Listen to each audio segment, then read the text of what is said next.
그림책의 구조적, 물성적인 특성에 대해서 살펴보는 시간을 갖도록 하겠습니다. 저는 김현경입니다. 그림책은 여러 그림들이 연속적으로 조합됨으로써 그림이라는 공간에 시간적인 흐름을 도입한 것입니다. 그래서 그 안에 글과 그림이 유기적으로, 그러니까 글 따로 그림 따로 움직이는 것이 아니라 글과 그림이 같이 상호작용해서 긴밀하게 작용하고 있는, 그렇게 해서 의미를 생성해내고 있는 그런 독특한 매체이죠. 이 그림책은 예를 들어 제가 한 권의 책을 보여드리면 이런 식으로 책이 있는데요. 이 책은 이렇게 장면들로 구성이 되어 있어요.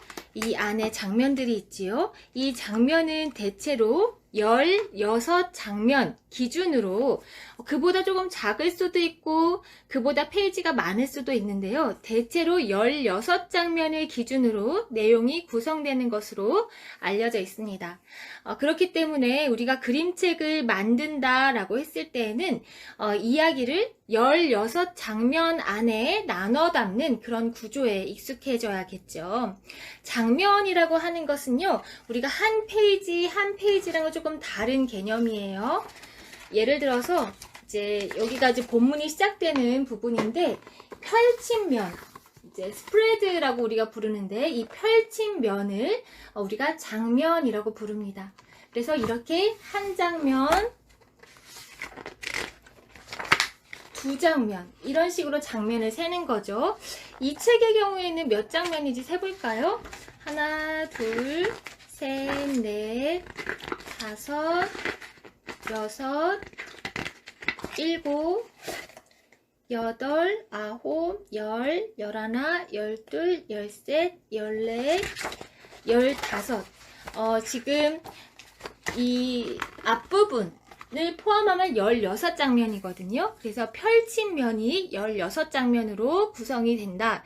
우리가 작가로서 책을 만든다라고 했을 때는 기본 16장면을 이제 기본으로 우리가 삼는다라는 것을 알고 있으면 되겠습니다.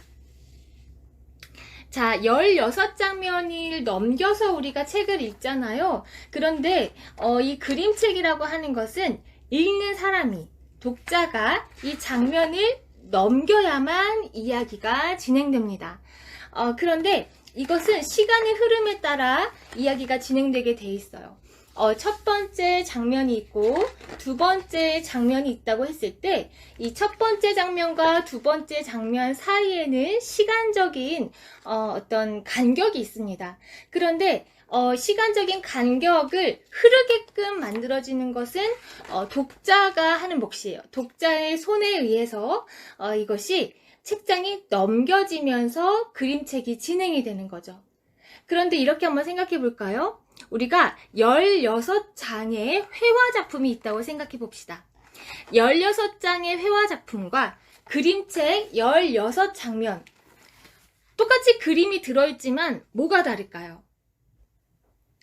16장의 그림이 있는 것은 그냥 그 그림 한 장에만 그 안에 스토리가 있는 것이지, 이것이 두 번째 장, 세 번째 장과 연결되지 않죠. 하지만 그림책은 16장에 16장면의 그림이 있다고 했을 때 그 그림들은 각각 순서대로 우리가 이야기의 흐름이 이제 이어진다는 것. 그것이 16장면이 있는 회화와 16장면이 있는 그림책의 다른 점입니다. 무엇인지 아시겠어요? 이야기가 흘러가게끔 되어 있다는 거예요. 책장을 넘김으로써. 그래서 그림책은 이 페이지 터닝의 마법이다 라고 부르기도 하죠. 특히 이 종이책, 전통적인 방식의 종이 그림책은 페이지를 넘기면서 진행하기 때문에 이야기가 진행되는 속도가 독자마다 다를 수 있겠죠. 빨리 넘겨서 보면 빨리 이야기가 끝날 것이고, 천천히 넘기면서 읽으면 또 천천히 흘러갈 것이고, 다시 앞으로 갔다가 뒤로 갈 수도 있어요. 그래서 이 속도와 다시 앞으로 갔다가 다시 뒤로 오는 이런 것들을 독자가 조절할 수 있다. 이것이 그림책의 특성입니다. 자, 이번에는 그림책의 물성적인 특성에 대해서 우리가 살펴보겠는데요. 그림책은 도서이기도 하지만 하나의 뭐랄까요, 물리적인 속성을 지닌 그런 물체이기도 합니다. 물건이기도 하죠. 그림책을 우리가 하나하나 좀 살펴볼 텐데요. 먼저 표지부터 볼까요? 그림책의 표지는 그림책 세계를 감싸는 역할을 한다라고 되어 있어요.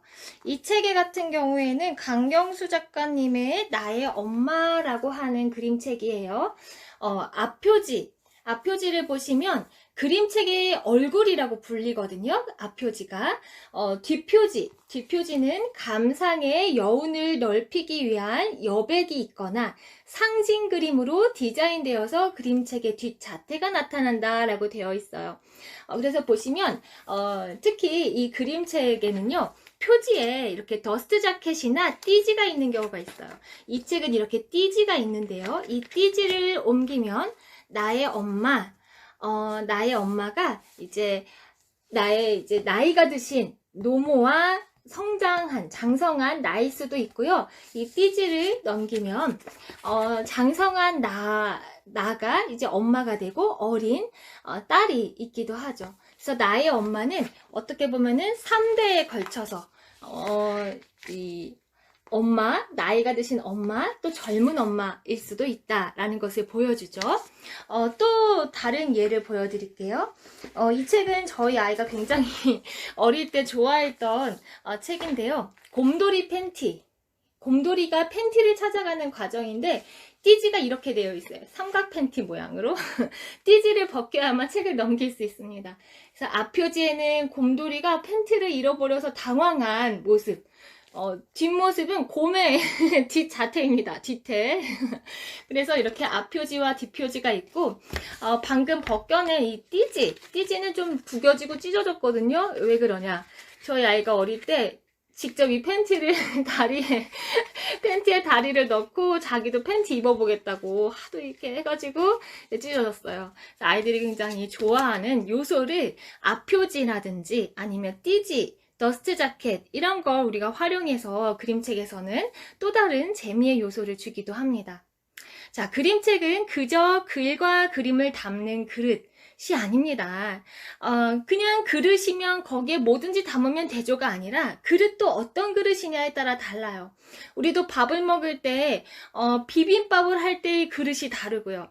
그쵸? 그리고 돈가스랑 같이 먹을 때의 그 작은 소반에 담긴 밥그릇이 또 다른 것처럼 이 그림책을 어떤 형태로 우리가 이 내용을 담아낼지를 고려하면서 형태를 만들어내는 거죠. 내용을 고려해서 그 그림책의 특성을 잘 살릴 수 있는 형태가 나와야 합니다. 그래서 다시 거꾸로 말하면 그림책의 모양, 재료, 무게, 제본 이런 책의 형태는 그 책의 전체적인 효과에 영향을 미치죠. 예를 들어서 이렇게 책의 형태에는 길쭉한 책도 있어요. 이 책에서는 이 빨간 실이 중요한 역할을 하거든요. 그래서 이 실이 계속 이어지는 느낌을 주려고 길쭉한 판형으로 책을 만든 거죠. 또 어떤 책은요, 이렇게 작은 책도 있어요. 이건 시리즈로 이제 묶여있는 책인데, 이렇게 작은, 손바닥에 들어갈 만한 크기의 작은 책이 있는가 하면, 또 어떤 책은 아예 명칭을 빅북이라고 우리가 부르는 책이 있어요. 이렇게 커다란 판형의 빅북이 있어서 이러한 빅북의 경우에는 이거는 이제 큰 빅북으로 만들어지기도 하고 일반적인 크기의 그림책으로 만들어지기도 하는데 빅북으로 만들어지는 경우에는 우리 아이들이 대집단으로 함께 그림책을 읽을 때 원해서 활용하기에 좋은 형태의 책인 거죠. 자, 그런가 하면 또 이렇게 우리가 플랩이나 팝업을 활용한 책들이 있어요. 이 책 굉장히 귀엽죠, 색깔이? 이 책은 플라밍고를 따라하는 소녀의 이야기인데, 자, 이렇게 플랩으로 넘겨서 볼 수 있는 이러한 형식의 책도 있습니다. 그런가 하면 팝업으로 되어 있는 책도 있죠. 그래서 이 책은 나무늘보가 사는 숲에서라는 책인데 이렇게 펼치면 숲이 정말 보이는 것 같죠. 네, 계속해서 그림책의 물성적인 특성의 예를 좀 보여드릴 텐데요. 이 책은 스노우볼스라고 되어 있는 책인데요. 세로로 넘겨서 보는 책입니다. 이제 가로로 처음에는 시작이 되지만 스노우볼스, 겨울, 계절감을 잘 보여주는 책이죠. So, do you think birds know when it's going to snow? 새들은 눈이 언제 올지 알 것 같아? 그렇게 생각해? 난 그렇게 생각해. 라고 하면서 이제 가로로도 보는데, 여기 보면은 콜라주를 활용해서 여러 가지 재료들을 사진으로 찍어서 이렇게 표현한 거고요. 여기 보시면 눈사람도 사실 다 콜라주로 되어 있어요. 뭐 옥수수 알이라든지 털모자, 니트모자 이런 것들을 활용했죠. 그래서 이렇게 세로로 눈사람을 다양하게 표현을 한 거예요. 그래서 책을 세로로 넘기게끔 되어 있는 그러한 식의 구성도 있고요. 또 어떤 책은요, 책의 종이 질감이 다르기도 해요. 이 책은 Inside Outside라고 하는 책인데요. 이 책은 여기 보시면 느끼시겠지만 크래프트지로 되어 있어요. 그래서 본문 종이가 아예 질감이 다른, 색깔이 다른 크래프트지를 기본으로 하고 있다. 그리고 이 책의 또 독특한 점은 이렇게 구멍이 뚫린 기법을 사용하고 있다는 거예요. 예, 컷아웃 기법을 사용한 그런. 그래서 여기에 봤을 때는 그냥 눈사람 팔 위에 새가 있는 것 같지만 사실은 네모칸이 구멍이 뚫려 있어요. 그래서 넘기면 이 바깥으로 다시 그림에 다시 눈사람이 보이게끔 하는 거죠. 여기 네모가 뚫려 있어서요. 네, 또 책 속에 책의 형태로 되어 있는 책도 있습니다. Open This Book 같은 경우에는 우리나라에도 번역되어 있는 이수지 작가의 책인데, 이 책을 열어봐. 이 작은 책을 열어봐. 지금 책 속에 책이 있죠. 그 책을 넘기면 또 다른 크기의 책이 있어요. 또 이 책을 열면 또 책이 있고. 그래서 책 속에 책의 형태로 되어 있는 이런 책들도 있고요. 자, 그리고 우리가 아까 앞표지, 뒷표지 얘기를 했었는데, 앞표지와 뒷표지가 우리 아까 곰처럼, 아예 곰의 앞모습을 보여주고, 뒤에서는 뒷모습을 보여주는 이러한 식의 표지 구성도 있지만, 어떤 경우에는 앞표지에 이어서 뒷표지를 넘겼을 때 쭉 이어지는, 화물열차가 쭉 이어지는 것을 뒷표지를 넘겨야 끝까지 볼 수 있는 그러한 책도 있습니다. 또 어떤 책은요, 이렇게 병풍의 형태로 되어 있기도 해요. 아코디언 북이라고도 하죠. 네, 그래서 책이란 이렇게 무엇이다 라고 하는 책인데요. 이렇게 병풍으로 되어 있는 그런 책입니다. 자, 이렇게 해서 모양, 재료, 무게, 제본 등 책의 형태가 그 책에 아주 전체적인 효과에 영향을 준다. 그래서 우리가 알 수 있는 것은 무엇이죠? 책의 구성을, 부분을 잘 눈여겨봐야 되는 거죠. 그래야 이 책을 더 잘 즐길 수 있을 것이고, 그건 독자의 입장이고, 만약에 우리가 작가의 입장이다 한다면 책 구성을 할 때 하나하나 잘 생각해서 디자인을 하는 거죠. 그냥 A4 용지면 되지가 아니에요. 그냥 하얀 종이면 되지가 아니죠. 그냥 정사각형이면 되지가 아니에요. 내가 만들려고 하는 그 이야기를 잘 담아낼 그릇이 무엇인지, 그 매체를 하나하나 선택해서 디자인하는 것이죠. 자, 그래서 그림책의 어떤 물성적인 특성을 보았는데, 우리가 책의 기본적인 구성 원리를 알아야 될 것 같아요.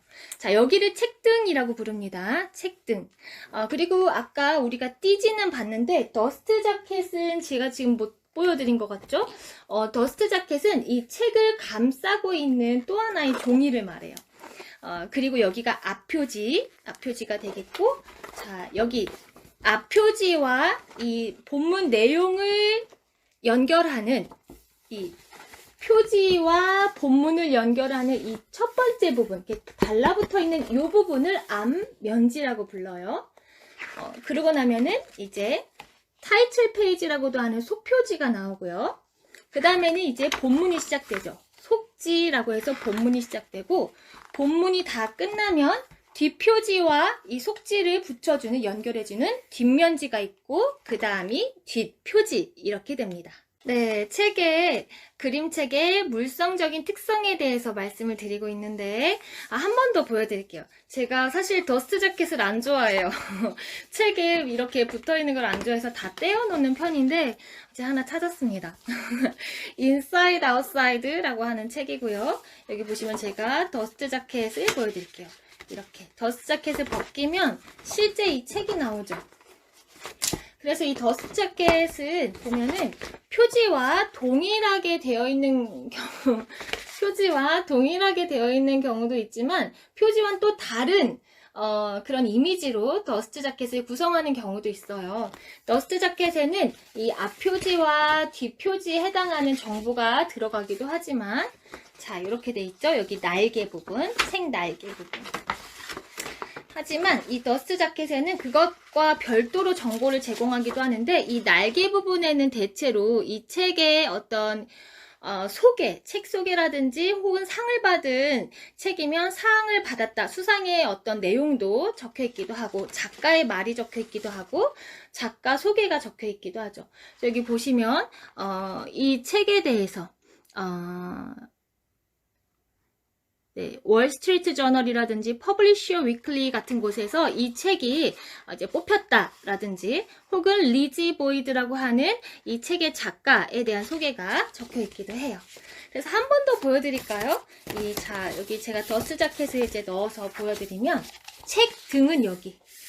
책을 꽂았을 때 보이는 부분, 그리고 여기가 더스트 자켓이죠. 앞표지, 그리고 넘겨서 여기가 면지. 책 표지와 내용물을 붙여주는 역할을 하는 이곳이 면지. 여기는 앞면지가 이렇게 그림으로 되어 있네요. 그 다음에 속표지. 속표지는 보통 타이틀 페이지라고 불러요. 타이틀이 있거든요. 제목이 나와 있는 페이지예요. 자, 앞표지, 앞면지, 속표지를 넘어가면 속지, 본문이라고 하는 속지가 나오고요. 속지를 이제 본문을 쭉 넘겨서 보면은, 자, 여기서 끝나죠. 그리고 여기가 그 속지와 뒷표지를 연결해주는 곳, 여기가 뒷면지가 되는 거죠. 여기가 뒷표지. 네, 이렇게 다시 한번 설명을 드렸고요. 자, 독자는 이렇게 건설된, 그러니까 만들어진 거죠. 구성이 된 거예요. 건설된 그림책의 물리적인 공간 안에서 이야기가 만들어내는 시간성과 공간성을 누립니다. 시간성. 자, 내가 페이지를 얼마나 빨리, 얼마나 느리게, 혹은 앞뒤로 왔다 갔다 하면서 이 이야기를 누리는 거예요. 그림책의 시간과 공간을. 그래서 스스로 책장을 넘기는 힘과 속도에 의해서 시간 공간의 흐름을 조절해서 읽게 되죠. 따라서 화면 안에 있는 시공간과 화면과 화면 사이에 존재하는 시공간의 이동을 체험하게 된다. 마치 그림을 사진 찍어서 쭉 빨리 넘기면 만화가 되는 것처럼, 애니메이션이 되는 것처럼, 그림책도 어떻게 보면 한 장면들이 넘겨지면서 이야기가, 스토리가 진행이 되는 것입니다. 그래서 무지개 물고기를 보시면 총 12장면으로 되어 있는데, 무지개 물고기가 여기 보이다시피 홀로그램으로 되어 있어요. 그래서 굉장히 반짝거리고 예쁜 물고기죠. 앞면지를 봐도 여기에 예쁜 무지개 물고기가 있어요. 반짝이 비늘이 가득 있는. 근데 이 무지개 물고기는요, 내가 굉장히 아름답다는 걸 알고 있어서인지 친구들과 잘 어울리지 않았어요. 잘난 체 하면서 다녔어요. 그런데 갈등이 하나 생깁니다. 아기라기보다는 작은 파란 물고기가 반짝이 비늘을 하나 달라고 하죠. 그랬더니 여기에서 이제 갈등이 시작되면서 그림의 구성을 보세요. 글과 그림의 구성을 보면, 내가 가장 아끼는 건데 달라고? 네가 뭔데 그래? 라면서 이제 갈등이 시작될 때는 하얀색의 공간, 여백이 나타나기 시작해요. 그 전에는 보시면 푸른 바다가 좀 많이 펼쳐져 있는 편이거든요. 근데 여기서부터는 하얀색 여백이 나타나기 시작합니다. 그리고 그 뒤로 쭉 화해가 이루어지기 전까지는 계속해서 하얀색 여백이 많이 나타나는 편이에요. 여기도 이제 하얀 여백이 있고, 하얀 여백이 있고, 네, 쭉 하얀 여백이 있다가 드디어 여기에서 무지개 물고기가 파란 물고기에게 반짝이 비늘을 주기로 결심하고 나눠주죠. 그러고 나서 보면은 색깔이 꽉 차게 돼요. 그래서 뭔가 이 무지개 물고기와 친구들이 화해하고 어떤 평안한 분위기가 되었다라는 분위기, 어떤 책의 결말, 그러한 것들이 꽉 채워진 마음을 보여주는 거죠. 여긴 뒷면지인데요. 이제 뒷면지에 보면은 반짝이 비늘이 이제 하나 남아 있어요. 모두 친구에게 나눠주고. 네, 여긴 뒷표지, 여긴 앞표지입니다. 네, 이렇게 어떤 이야기에 따라서 앞과 뒤를 구성을 조금 다르게 글과 그림의 배치라든지 색감이라든지 화면의 어떤 레이아웃이라든지 이러한 것들이 바뀌게끔 의도적으로 그렇게 디자인하기도 합니다. 자, 그래서 이제 마무리할 텐데요. 페이지 터닝의 드라마라고 제가 아까 앞에서도 잠깐 언급을 했어요. 그림책은 그림과 글의 상호 의존성, 마주보는 두 면이 동시에 배열이 돼서 독자가 직접 페이지를 넘김으로써 페이지를 넘긴다는 걸 터닝 페이지라고 하거든요. 그래서 이 터닝 페이지와 터닝 페이지 사이에 이야기들이 채워지면서 드라마를 만들어낸다. 이 드라마는 처음에는 작가가 만들어냈지만 이 드라마를 즐길 수 있는 것은 독자가 이것을 넘기기 때문에 가능해진다. 독자가 주도하는 속도대로 이 드라마가 흘러간다 라는 것이 그림책의 또 하나의 특성이라고 할 수 있겠습니다. 이렇게 해서 그림책의 구조적인, 물성적인 특성 살펴보았습니다.